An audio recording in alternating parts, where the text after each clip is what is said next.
Bonsoir à tous de nous retrouver encore ici ce soir.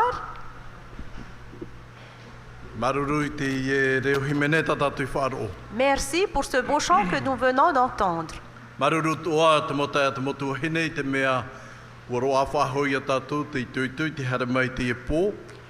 Merci à nos frères et sœurs parce que nous avons encore eu ce courage de revenir ce soir.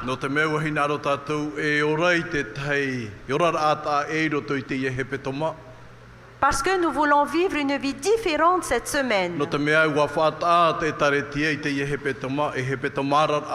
Parce que l'Église a fait de cette semaine une semaine de réveil.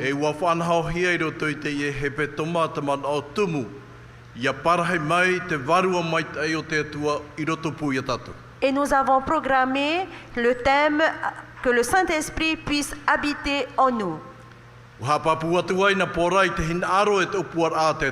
Je vous ai parlé hier soir de la volonté et du désir de Dieu.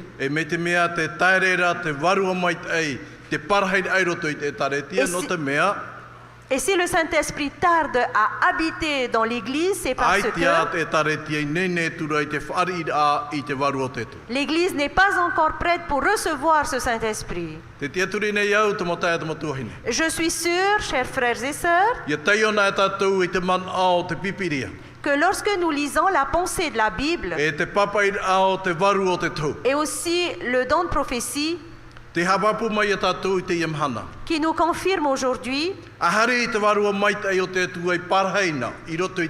que si le Saint-Esprit de Dieu habitait déjà dans l'Église,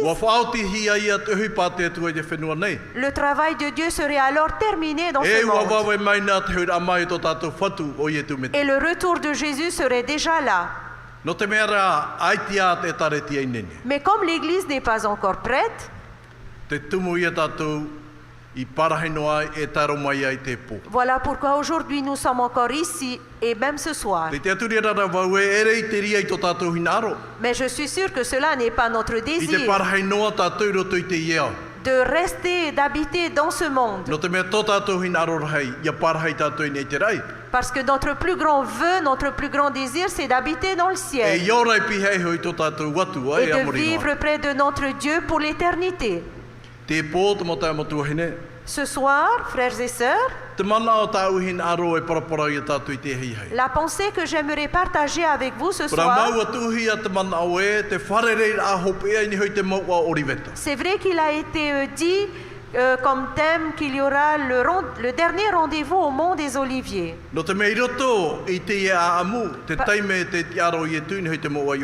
Parce que dans cette histoire, au moment où Jésus se tenait sur le mont des Oliviers,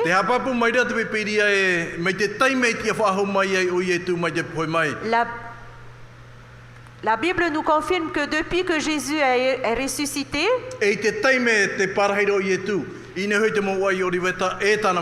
et au moment où Jésus se tenait sur le mont des Oliviers avec ses disciples, cela faisait alors 40 jours. Et au bout de ces 40 jours, Jésus se préparait à retourner au ciel. Et nous savons très bien que Jésus aimait très fort ses disciples.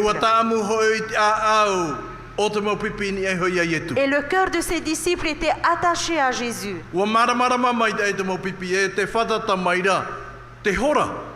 Et les disciples étaient sûrs que l'heure de son départ approchait, au moment où Jésus allait partir au ciel. Mais ce qui est important dans le sujet que nous allons voir, c'est qu'avant que Jésus ne monte au ciel, il a laissé 3 choses à ses disciples. La première chose était une recommandation. La deuxième était une promesse. Et la troisième chose que Jésus leur a donnée était alors un ordre. 3 choses importantes. Pourquoi ces trois choses pour ses disciples?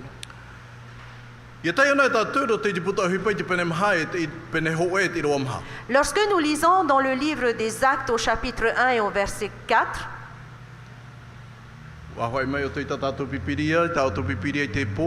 êtes-vous venus avec vos Bibles? Alors nous lisons le verset, Actes chapitre 1 au verset 4.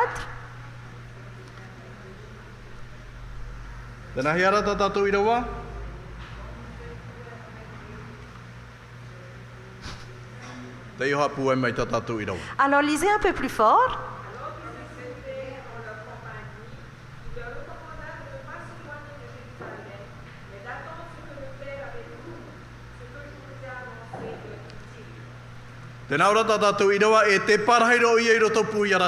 Voici ce que nous dit le verset, il se trouvait avec eux. Jésus se trouvait avec eux. Et il leur recommanda quelque chose. De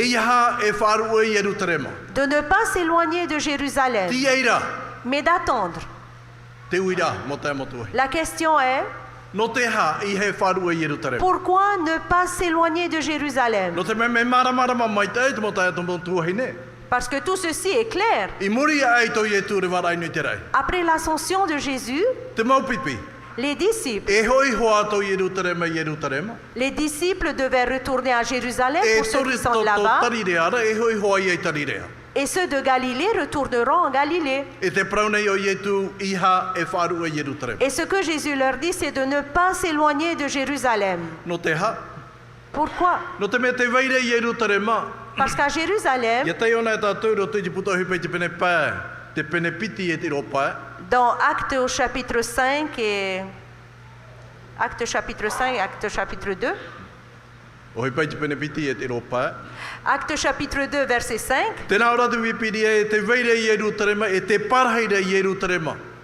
et on dit qu'à Jérusalem il y avait des Juifs pieux. Et on nous dit d'où venaient ces personnes. Et on dit que ces personnes venaient de toutes les nations qui sont sous le ciel. Mais qui sont-ils vraiment? Ce sont des personnes qui sont venues avant la fête de Pâques. Et ils sont venus pour célébrer la fête de Pâques.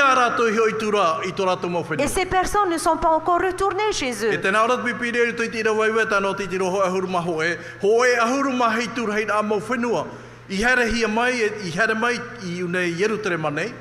Et dans le chapitre 9 au verset 11, on nous dit qu'il y avait 17 villes ou contrées d'où venaient ces personnes, afin de célébrer, d'honorer cette fête de Pâques. Ils n'étaient pas encore retournés chez eux. Ils attendaient une autre fête, qui est la deuxième grande fête de la nation juive. La fête de la Pentecôte.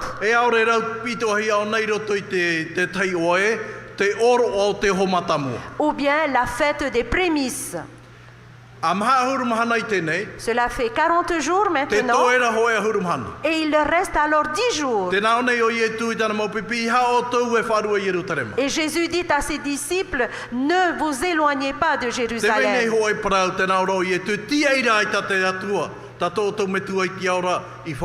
Mais voici ce que Jésus leur dit, attendez ce que votre Père vous a promis. Dans le verset 8, là nous allons voir quelle est la promesse que Dieu a faite à ses disciples. Dans la première partie du verset 8,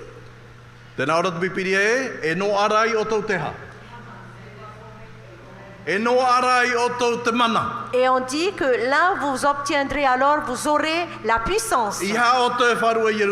N'abandonnez pas Jérusalem, mais attendez. Et là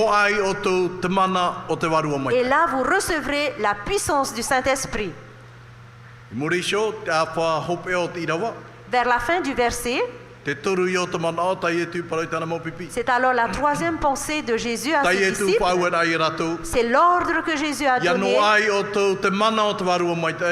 Lorsque vous recevrez cette puissance du Saint-Esprit, vous serez alors mes témoins à Jérusalem, à Judée, en Samarie et aussi aux extrémités de la terre. Mais ce qui est important et que j'aime et que j'aimerais partager avec vous, c'est sur ce mot attendre. Et au verset 8, lorsqu'il dit, vous recevrez cette puissance. Depuis l'attente jusqu'au moment où ils ont reçu le Saint-Esprit, combien y a-t-il de jours? La Bible nous dit que cela a duré 10 jours.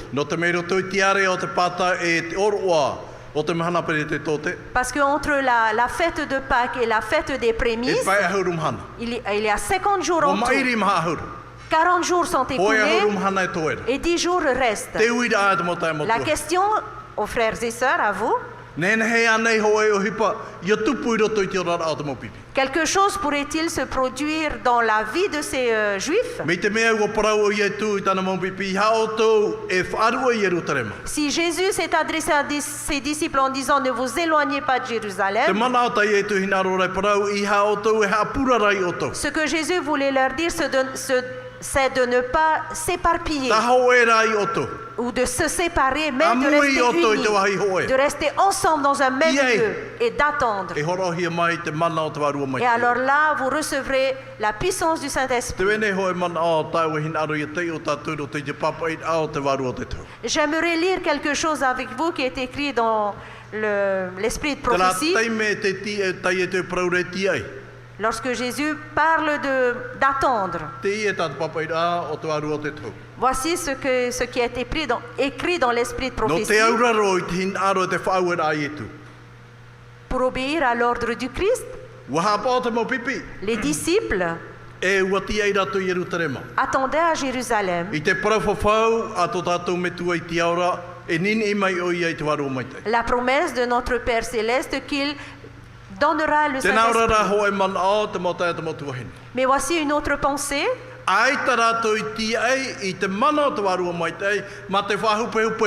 Mais voici ce qui a été dit, c'est qu'il ne restait pas sans rien faire en attendant l'Esprit Saint. Ce qui veut dire que lorsque Jésus dit d'attendre, les disciples ne sont pas restés sans rien faire ou bien se sont endormis. Qu'ont-ils fait?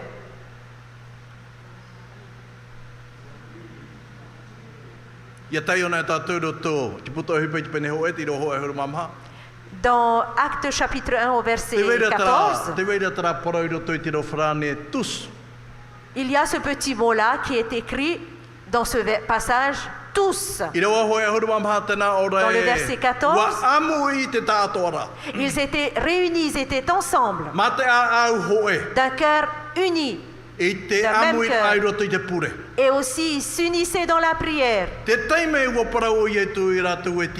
Et au moment où Jésus leur disait d'attendre,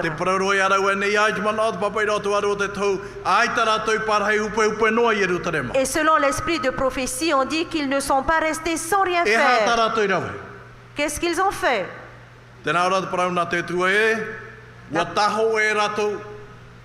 La parole de Dieu nous dit qu'ils se sont mis ensemble.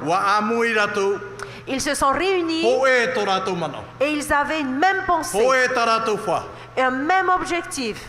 Et quel était cet objectif? La Bible nous dit qu'ils sont restés dans la prière, ils ont persévéré dans la prière. Pourquoi la prière?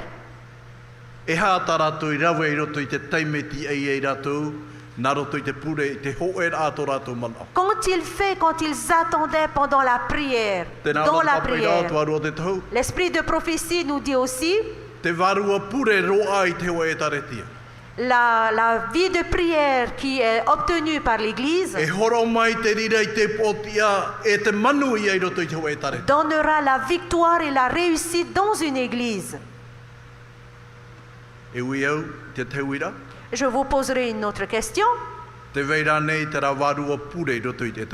a-t-il cet esprit de prière dans l'Église? Est-ce que nous ne nous fatiguons pas de prier? Je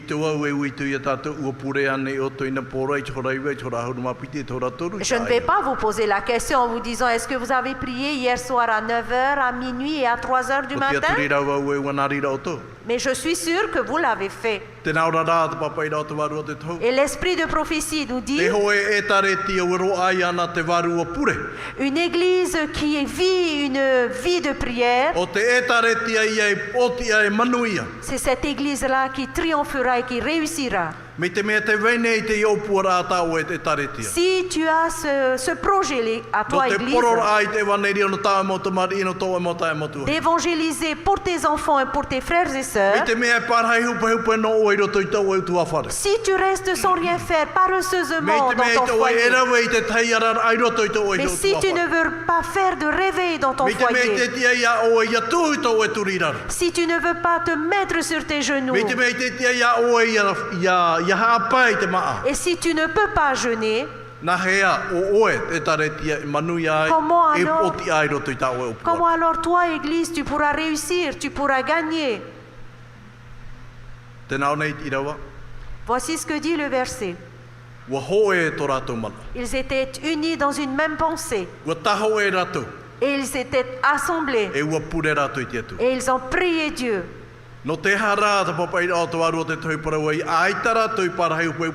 Pourquoi l'esprit de prophétie alors a écrit ceci? Ils ne sont pas restés paresseusement. Voici ce qu'il est dit.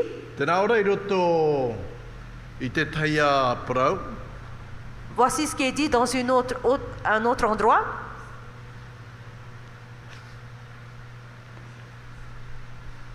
Pendant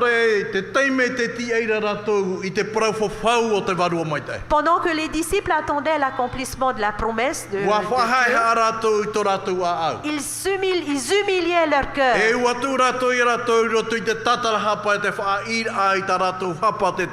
Et ils se repentaient, ils confessaient leurs péchés l'un à l'autre. Et ils ont abandonné leur vie humaine. Et ils ont prié fortement Dieu. Et ils ont voulu ouvrir leur cœur à Dieu. Afin que la parole de Dieu puisse les accompagner jusqu'au pied de Jésus. Voilà tout ce que les disciples ont fait. Ils savaient que pour recevoir le Saint-Esprit, ils avaient besoin d'être purifiés. Ils avaient besoin de se confesser. Voici ce que les disciples ont fait. Et l'esprit de prophétie nous dit, lorsqu'on voit chaque membre prendre une décision, se lever et aller vers les autres pour demander pardon, en se confessant l'un à l'autre,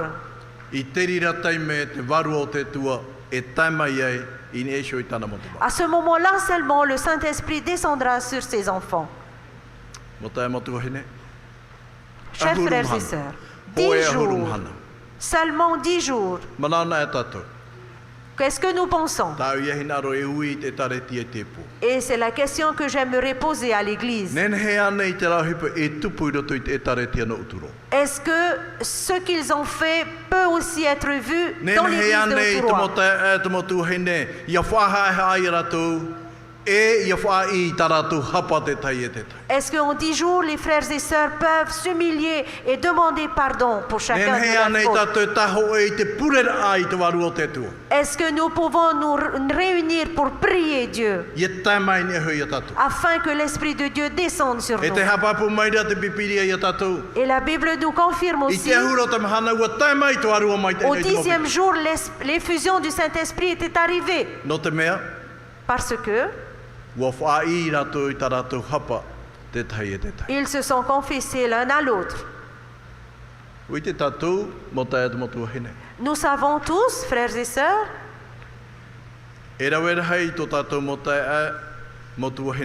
que nous avons beaucoup de frères et sœurs qui ont abandonné l'Église et qui ne sont plus revenus dans l'Église.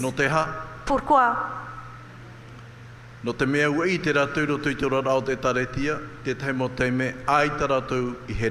Parce qu'ils ont vu dans l'Église que souvent ils n'ont pas eu l'amour.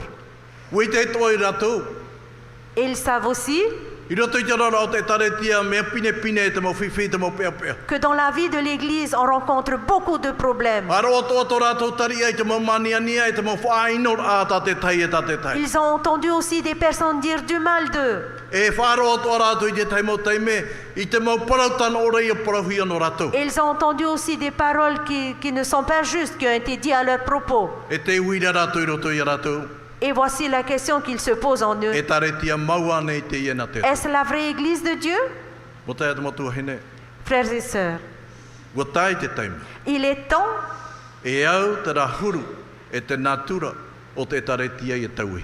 Il est temps maintenant de changer ce comportement de l'Église. Nous ne pouvons pas continuer à vivre ainsi. L'Église ne peut pas vivre comme cela. Dieu a envie de terminer son œuvre sur la terre. Et nous savons tous que ta bouche, ta voix, tes yeux, tes pieds, c'est pour le Saint-Esprit. Parce que Dieu veut faire de toi un instrument. Et c'est l'Esprit qui parlera. Si tu peux accepter de t'humilier. Frères et sœurs, moi je vous dis ce soir, l'Église ne réussira pas s'il n'y a pas de changement en nous.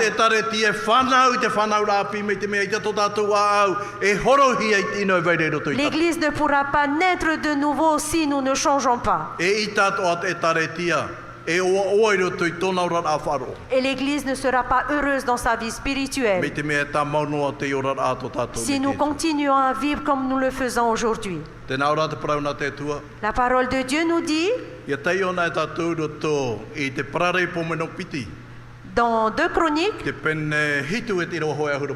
dans 2 Chroniques chapitre 7 au verset 14,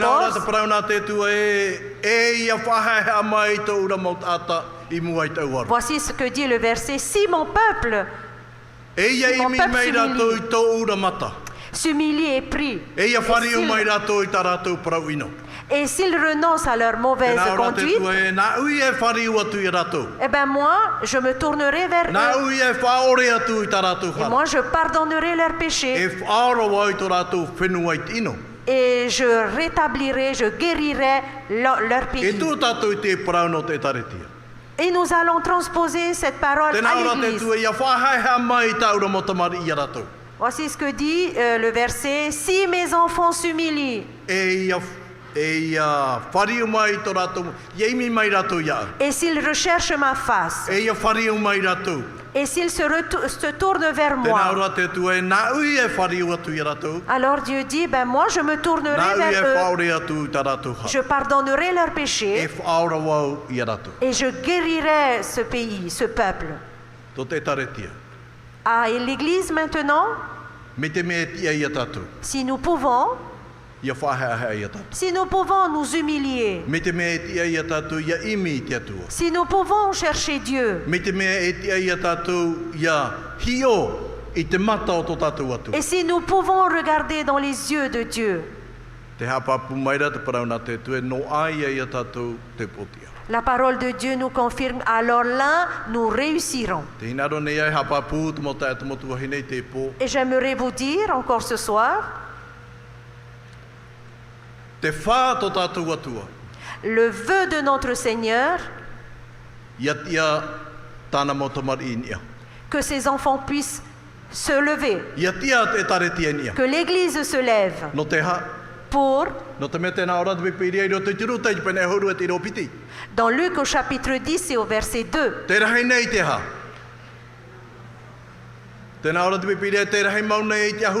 La moisson est grande. Mais quel est le problème?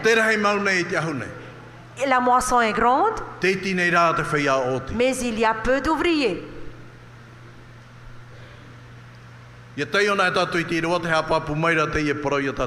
Lorsque nous lisons ce verset nous confirme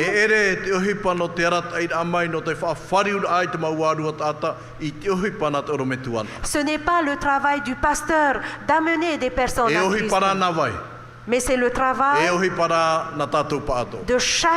de chacun de nous.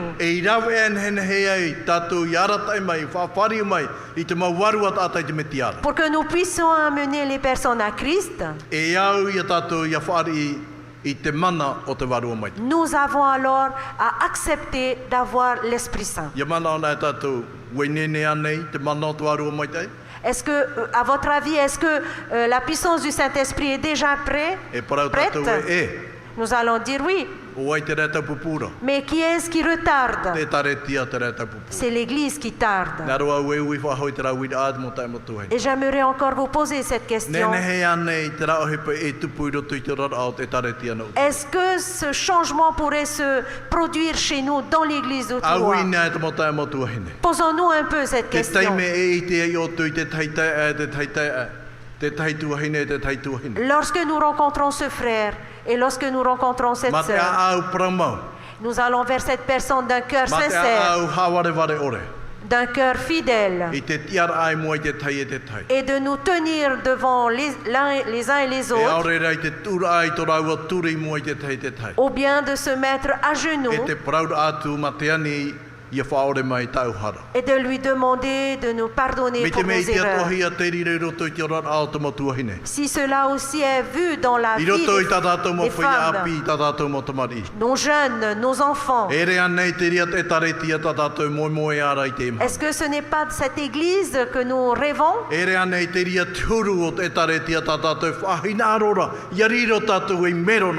Est-ce que ce n'est pas de cette église dont nous voulons faire partie?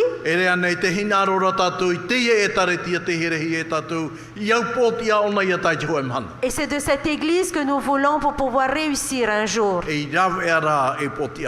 Mais pour pouvoir gagner, ne pourrais-tu pas t'humilier, m'humilier, afin que l'Esprit de Dieu puisse habiter dans notre cœur, afin que cet Esprit puisse agir en toi, que la volonté de Dieu soit faite en toi, que la parole de Dieu se produise en toi. Le verset nous confirme, et c'est le verset suivant nous confirme, et c'est aussi notre dernier verset. Dans le livre du prophète Zacharie, alors verset 4, chapitre 4, verset 6. Voici ce que dit le verset.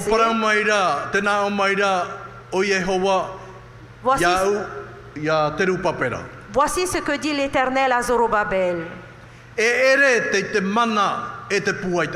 Ce n'est pas par la puissance et par la force d'un homme, mais c'est simplement par mon esprit. Pour terminer l'œuvre de Dieu sur terre, la Bible nous confirme que ce n'est ni par la puissance ni par la force de l'homme, mais ce n'est que par la puissance du Saint-Esprit que nous pourra terminer. Mais il veut de nous. Et s'il veut de nous, c'est bien pour une raison. Parce qu'il y a beaucoup de membres adventistes qui pensent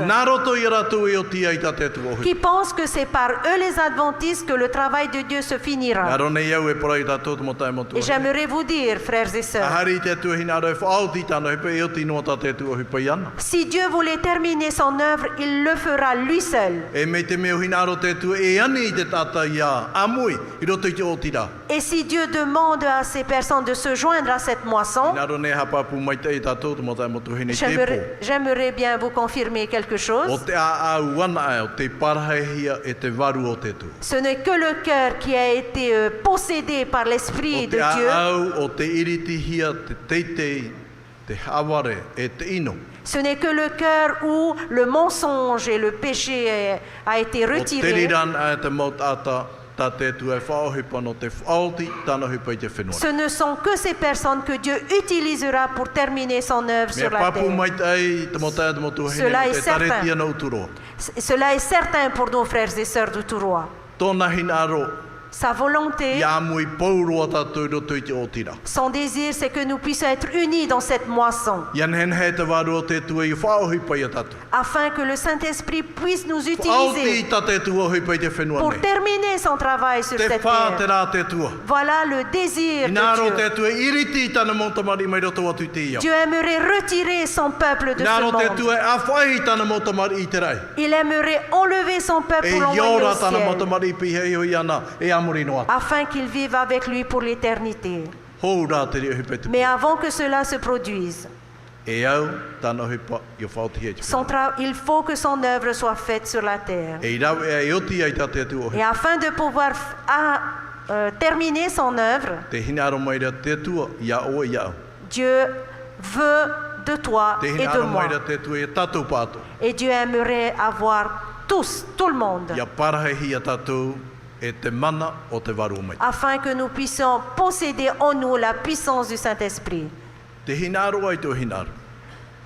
Que tu veuilles ou que tu ne veuilles pas, j'aimerais confirmer ceci,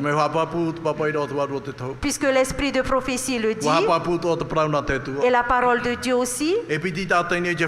S'il y a deux personnes dans la maison, un sera pris et l'autre restera.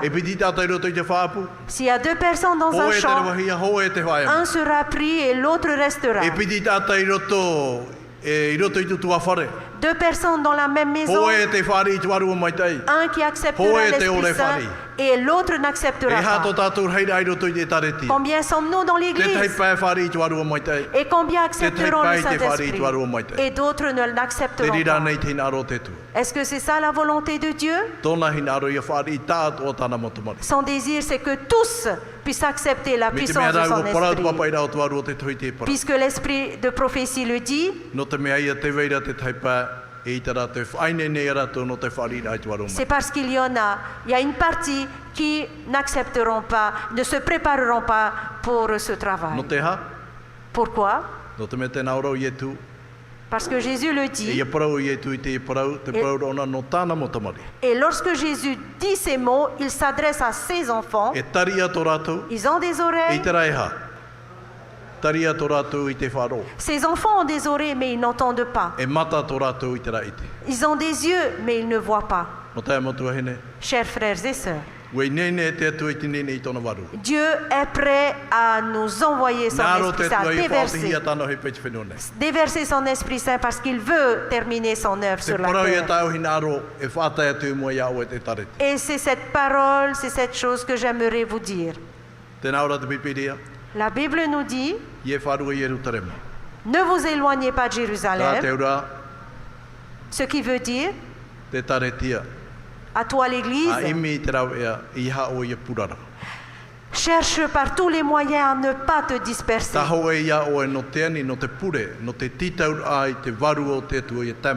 Unissons-nous pour prier afin de supplier Dieu de nous déverser son Esprit Saint.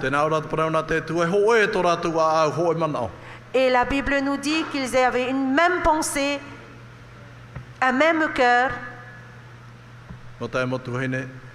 Frères et sœurs,